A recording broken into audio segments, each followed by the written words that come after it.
নমস্কার। একটু নিচে নামলাম।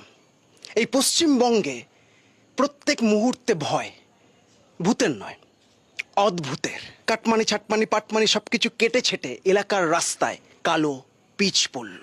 এক বর্ষায় সেই পিচ ধুয়ে কালীঘাটের দিকে বয়ে গেল। রাস্তার হাল এখন সন্দীপ ঘোষের মনের থেকেও খারাপ। সেই রাস্তা দিয়ে স্কুল পড়ুয়ারা সাইকেল চালিয়ে ঠিক করে যেতেও পারে না।